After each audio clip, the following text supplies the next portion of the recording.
May na-discover kasi ako. Discover? Yun ba yung bagong term na may papagawa ka na hindi mo magets? Hindi, seryoso ako. Tingnan mo.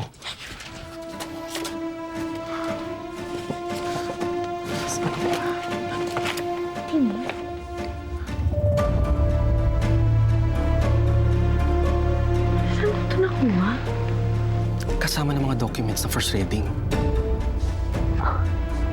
Hala, totoo ba to? Kasama to sa mga papeles na i-shred? Oo.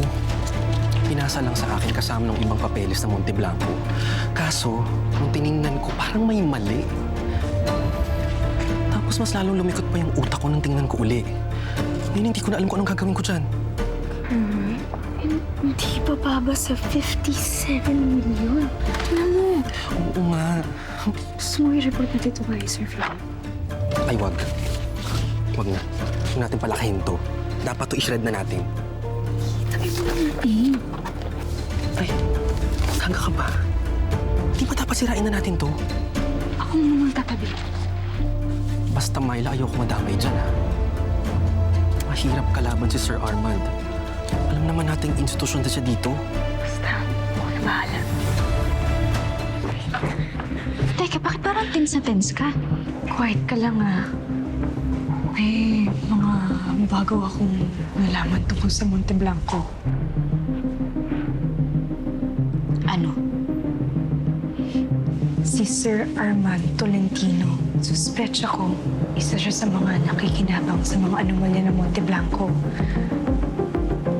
Hindi pa naman ako sure, pero meron akong ilang mga documents. Si Sir Armand? Sigurado ka? Si Sir Armand? Yun ang sinabi sa akin ni Myla. Eh, alam ko namang hindi siya gagawa ng kwento. So, ano, sabihin na ba natin kay Ma'am Christine? Hindi ako nagtitiwala sa kaibigan mo, ha? Pero this is just hearsay until makita natin kung anong klaseng dokumento meron talaga si Myla. O sige, susubukan kong hiin kay Myla. Sana lang pumayag siya. Ba't naman siya hindi papayag? Siyempre natatakot yung tao. Hindi rin naman biro yung babanggain natin. If it's of any help, sabihin mo na kakampi natin si Auntie.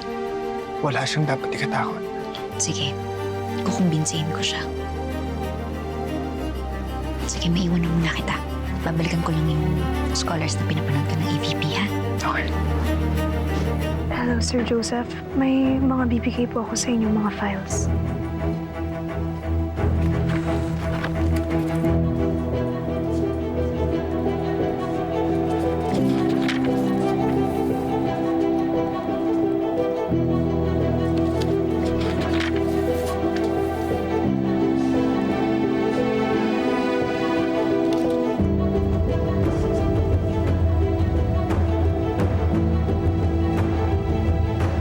Bakit walang amount?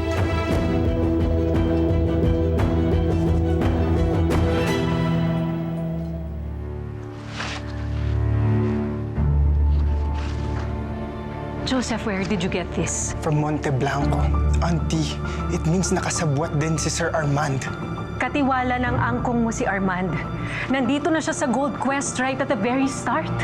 Ayoko man ding maniwala. Pero these evidence don't lie. Everyone is innocent until proven guilty, Joseph. Auntie, let me prove whether or not we could trust him. Gusto ko ng access sa books nila, Sir Armand. Alam mo ba gaano ka-insulting yan kay Armand kapag ginawa natin yan? Kung wala siyang tinatago, ano ba naman yung silipin natin yung books ng opisina niya, di ba? Anong sabi ni Ma'am Christine? Kulang na lang tumayo siya abogado ni Sir Armand. Ayaw talagang paimbestigahan si Sir. Eh di, hanggang doon na lang muna. Pero sobrang lapit na natin sa hinahanap natin. Ngayon pa ba tayo susuko? Or baka ayaw pa muna niyang paimbestigahan. Nakakapikon man. Hindi ka naman masisi si Auntie. Parang tatay na ang turing niya kay Sir Armand. Sa ngayon, huwag ka na munang gagawa ng kahit na ano tungkol kay Sir Armand, ha? Okay.